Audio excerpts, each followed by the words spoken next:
All right, welcome back, everybody. Today we have another guest for our professional interview series. We have Mr. Edward Zielinski. Edward, how are you? I'm well. How are you? I'm doing pretty good. What's going on with your background there? Oh, I'm a pretty big ski bum, Yeah. so it's one of the reasons I work in the line of work I with the government is I get a lot of time off in certain times of the month or certain times of the year, I should say, and Yeah. that time is usually during the winter, so it doesn't really pay to be big into surfing when it's -20 out. But if you're big into skiing, you can Yeah. have a lot of fun. You may get a lot of time on the snow. Yeah, I spend this last February, I think I spent 4, maybe 5 days on the slopes. Yeah. So Um, I didn't know what the lingo was. If it's hit the snow, hit the slopes, or yeah, yeah, it's shred the gnar, bro. Okay. Yeah. I don't know if you know this. You do know this about me. Is I'm not a skier. I'm a my thing is in the summer with a line in the water, with an adult recreational beverage. So, That's nice. yeah. So tell us before we dive into like your background a little bit. Tell us what you do, where you're at now, and what you do. Sure. So I work at the George Washington Jefferson National Forest in Virginia on the Glenwood and Peddler Ranger districts at a Natural Bridge station. I'm a timber sale administrator.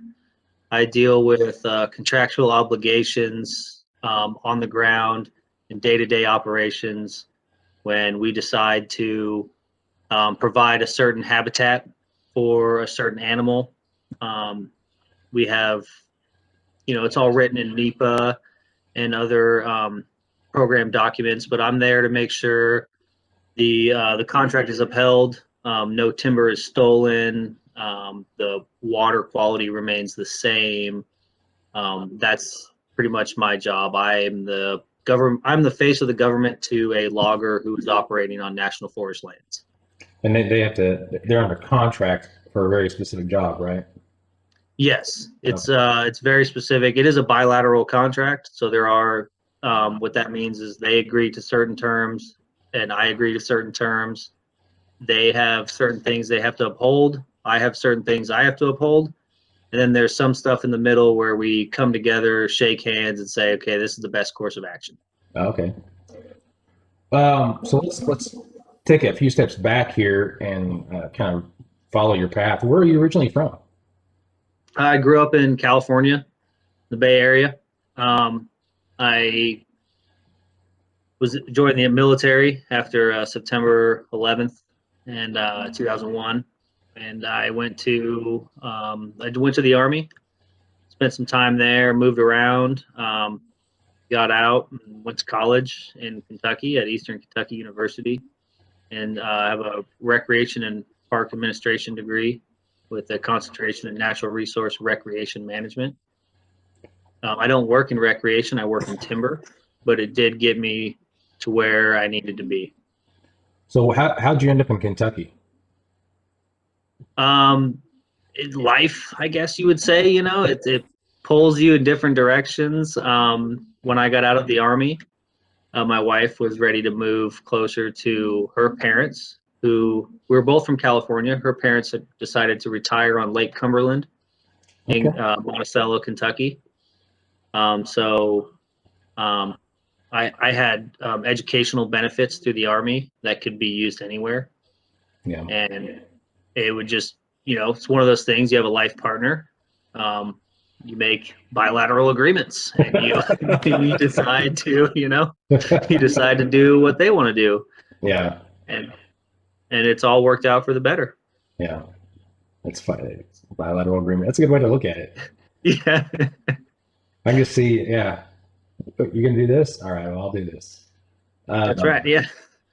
during your time at Eastern Kentucky University, you said you had a concentration in natural resource rec management.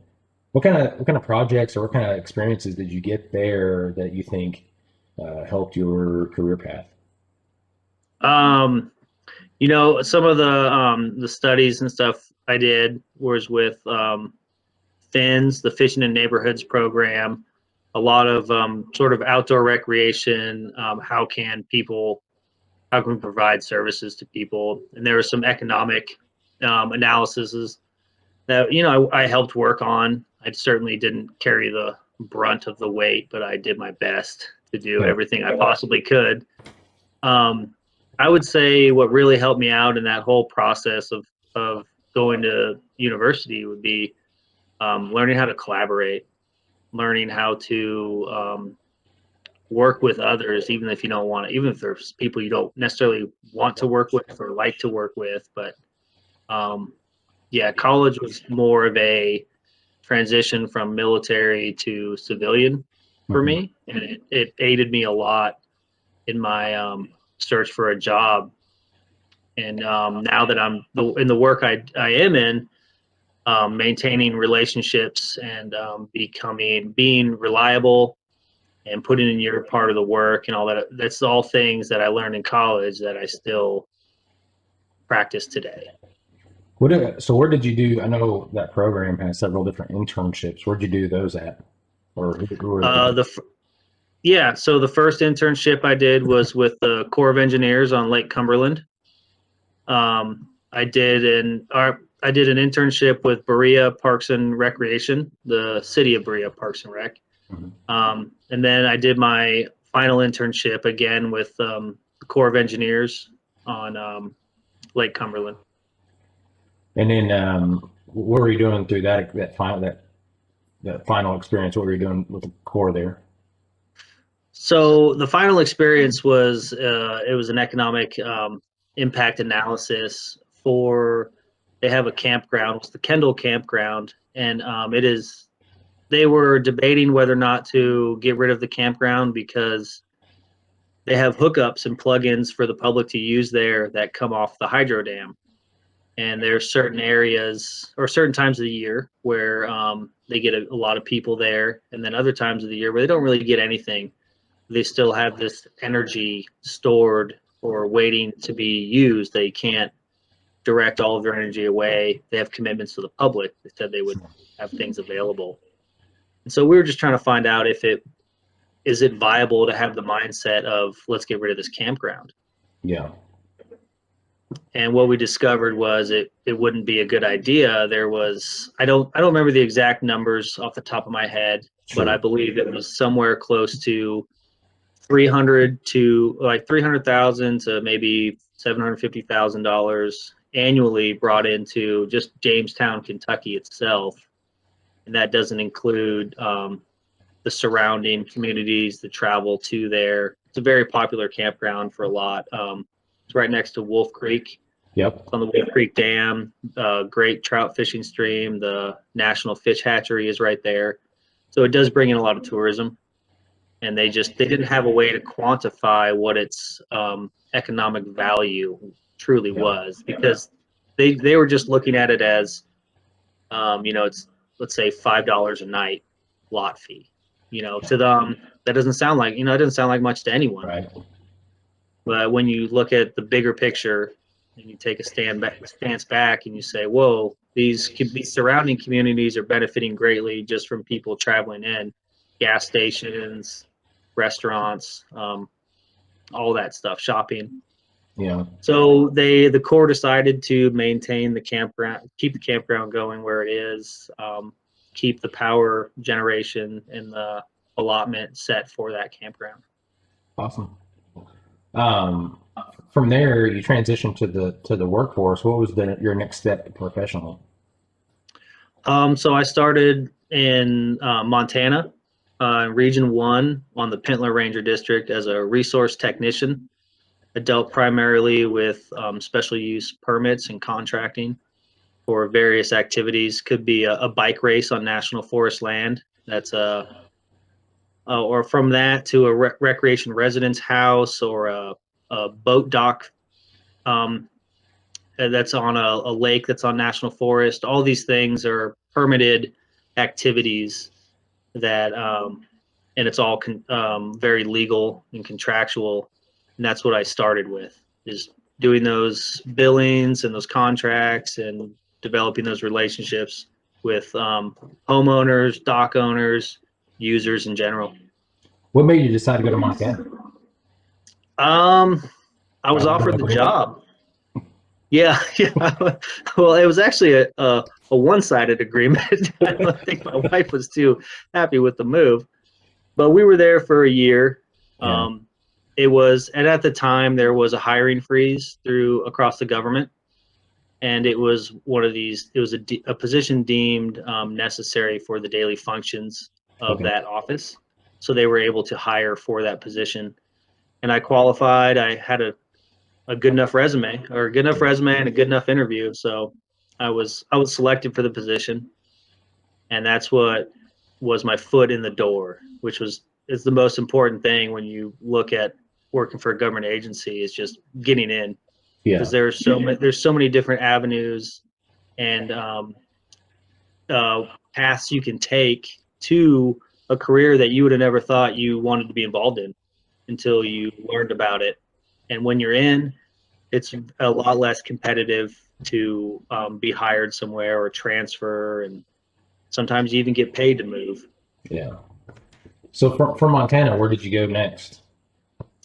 I went from Montana to back to Kentucky, to Big Creek, Kentucky, on the Redbird Ranger District, and on the Daniel Boone National Forest as a timber marker. Okay. I transitioned from a contractual administrative position into a field going forestry technician position. And so, what were some of your favorite things about that position there in the Redbird District? I love the area. It's Southern Appalachia. It's a beautiful area. The work was very rewarding. I was always outdoors. We were prepping timber sales on our district and the London district and the Stearns district. We were traveling a lot. We were cruising timber. It was just a really good time, a very good group of individuals that I really enjoyed working with. And from there, so how long were you there? I was there for 2 years. Okay. At that point, I had done enough. I was an advanced cruiser, working on my check cruiser certification. I was a harvest inspector. There's a lot of certifications I had attained that put me, basically, I was overskilled for the pay they were giving me. So Sure. it was time to find a promotion and move on. And where did you go? From there, I went to George Washington and Jefferson National Forest, but in Blacksburg, Virginia, Hmm. as a marking foreman. So I went from a crew member to a work leader, leading a crew of timber markers of 3 permanents and 3 seasonal timber markers in the field. And we just did layout, and we cruised timber I was there for 2 years, leading crews. I think we probably cruised and advertised 20 sales in that time, which is a lot. Usually a district will be able to produce 2 to 3 sales a year. Okay. But we had a lot of, so we utilized the Farm Bill for insect and disease. This area is gypsy moth for defoliation. And so we use that. A CE is a faster way for NEPA to get your projects approved. It becomes a district ranger's decision. Sure. And so we were able to do a lot of sales, and just stay busy. Again, it was in the woods a lot. I enjoyed that. It wasn't just cruising. There was a lot of other stuff, timber stand improvement. We're doing crop tree release. At the same time, I'm going on wildfire details. I'm attaining certifications towards wildfire leadership positions, and was very active. It was a very good district. I think it was 2017. They were the Ranger District of the Year for Region 8, which is 13 states that have national forest land on it. Yeah. So it was a really good district. It was a really good opportunity. It was a promotion. Everything kind of lined up for me to take that job. And then you stayed there for your next position, right? Correct. Yeah. I changed districts. Mhm. I'm still on the same forest. I now commute about an hour. It's a little less, but again, another promotion to become a timber sale administrator, which is it's a really good position. It puts you up into the specialist category which gets you away from your basic technician. You earn more pay. You have more of a specialized focus. You can really you can go really far in terms of contract administration in the Forest Service. So it's a really good career path for me. So what are some things you like about your new position that you're in? I don't want to say new, but the current position? Yeah, so what I really like is the day-to-day relationships I build with outside contractors who are cutting on Forest Service. I work with loggers from all different outfits. You have to be really good at communicating, and you have to have a friendly face. These are the people who do these are our landscape architects. These are the ones where we plan maybe we want to bring or help ruffed grouse. How do you do that? You build the habitat, and that's usually by changing the structure of the forest stand. Yeah. And so it's also I'm working with people that are outside the agency. I'm having fun. I'm enjoying these relationships, and I'm seeing a lot of positive work being done. And it's I have my own vehicle. It's a very kind of a solo job, which is Yeah. nice. I no longer have to babysit or be babysat. So it's freeing. It's nearly as independent of a job as I've had in the government since I've been in the government. So you talk about a good career path. What do you think is your next step, or what does that look like for you? Right. So my next step is possibly timber management assistant, which is a program manager on a district who does nothing but focuses on the implementation of timber sale projects or NEPA projects. They also act as an FSR, which is Forest Service representative, which is another step up on the contract delegation. Okay. And that is more than likely the path I'm going to take. And then from there, go to contracting officer, and then ride that out till I'm old and ready to retire. Yeah. Is your next step going to require a move of locations, you think? It is a possibility. The good part is at that GS level, that's at an 11, 12, 13 level. You will get what's called transfer station. They will actually pay for you to move. They will pay for the closing cost on if you own a home, they will pay for the closing cost on that and cover the closing cost on the new home. Yeah, no. Yeah. So, and they put they'll put some money in your pocket, kind of walking around, helping you move money. I think it's $1,500 just because they determine you're the right person for that district. They'll do everything they can to get you there. I wish it was a program that was utilized for every position there is, but unfortunately it's not, because that money does come out of the national forest budget. Sure. So they really have to want you in order to pay you to move. Yeah. So kind of transitioning. So think about if you weren't doing what you're doing now, you could have like whatever job you wanted, your dream job, or however you want to say that. What kind of job would you have? It's hard. It's hard to think about, really. Kind of dream job. Nothing related to snow? Yeah, I wouldn't mind, being a professional skier, but I'm definitely not a professional skier. I do enjoy being outdoors, something involving that. But I think more or less I would still be somewhat involved in the industry that I'm in now. Sure. It's a good fit for me. I enjoy it. Yeah. The last question I had, or the last few questions, I guess, is, if a student or a young professional is thinking about the Forest Service and timber specifically as a career path, do you have any advice or nuggets of wisdom for folks considering that?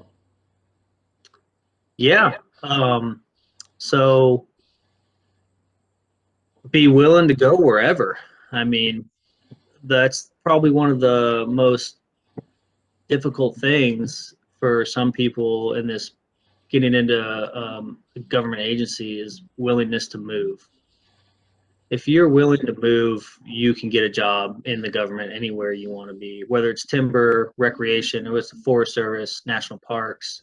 Very rarely is there a natural resource position right where you live or Yeah. right where you went to school. It's not a common thing. You need to start early.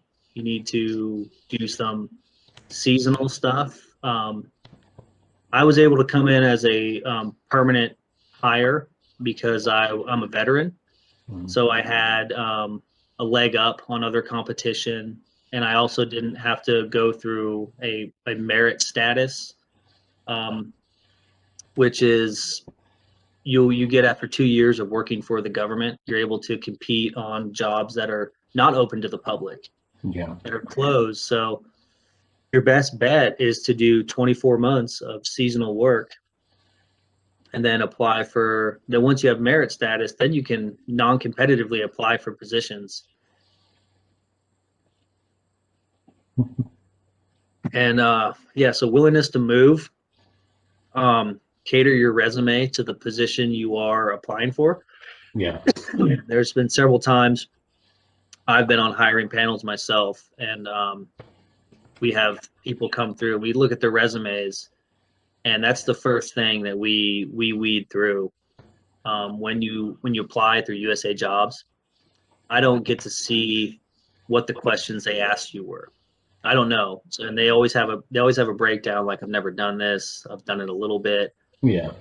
I've learned how to do this, or I'm an expert at this. And if you can make it past through that selection phase, and then we get your resume. If your resume isn't catered to a timber marker, which would be, you'd want to show emphasis on understanding of forestry tactics or forestry principles and procedures and other stuff like that. You'd want to show some sort of work history related to that, Hmm. and then that will get you to the interview. And the interview is really where you sell yourself. Yeah.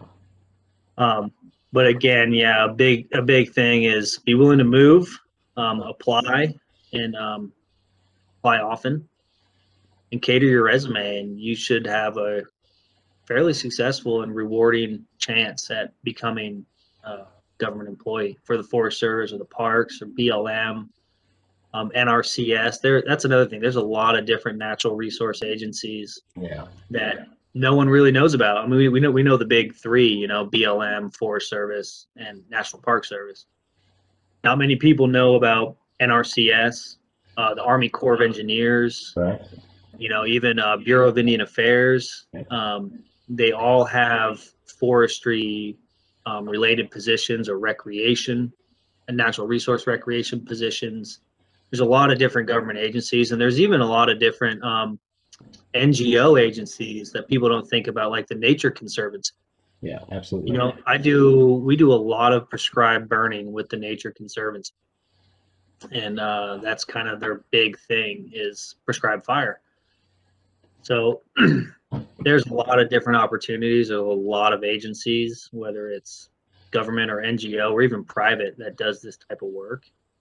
And it's just, you gotta get your foot in the door. You Yeah. cater your resume and get your foot in the door, and then you can go wherever. What a lot of people don't understand is I can hop on my computer as a government employee, and I can look at non-competitive hiring positions throughout the United States for several government agencies that I can, with a click of a button, I can submit everything, and they can call me up and schedule an interview. Yeah. So it's really about getting your foot in the door. May not be a position you want to do or are excited about, but it's getting you to the place that you want to be, whether you know it or not. Yeah. Laying that foundation. Yeah. And that's something that, with my students, I talk about quite a bit is, think about 5, 10 years down the road. Where do you want to be? And choose a career path based on that. If it's going to take a couple years of seasonal to get to that, then that's what you got to do. If Yeah. you just take the easiest or the quickest route, you're not going to probably, it's going to be harder to land where you want. Yeah. Uh, and a lot of these students, and rightfully so, they're worried about finances, and they're like, I got to have a full-time job. I Yeah. understand. But think about 5, 10 years down the road where you want to be. Yeah. It's another thing you'll learn as a seasonal. You can work all year round. You just, again, you have to be willing to move. These, we call them 1039s. That's the amount of hours you are legally allowed to work as a seasonal. Because if you work 1040, I think they have to pay you health insurance or have to provide you the option to get health insurance. But you can go from those 1039s, which are basically 6 months worth of work, Yeah. and you can do a summer job or a spring, summer somewhere, and then go to a fall, winter position somewhere else. There's so many different positions that you can do. Sorry. Now you're right. Yeah, but there's so many different things you can do. You got a kiddo want to get on camera, right? Yeah. She sees I have a camera and wants to be involved. Well, Edward, that's all I got. I'll let you go. First, thank you so much for doing this. Absolutely, yeah. It's one of those things that, I've been, I don't use the word blessed a lot. So I've been lucky, blessed, whatever the word is, that I've met so many great people during my time, and Oh, it's one of those things that it's awesome to be able to reach out to you and be like, you know what, I know a guy, yeah. and so anyway, I sincerely appreciate that. I'll let you go, and tell the wife and kiddos I said hi. Your kids don't Will know I do. am. Tell them I said hi anyway. Yeah, will do. You have a good day. All right, thanks. Bye bye. Bye bye.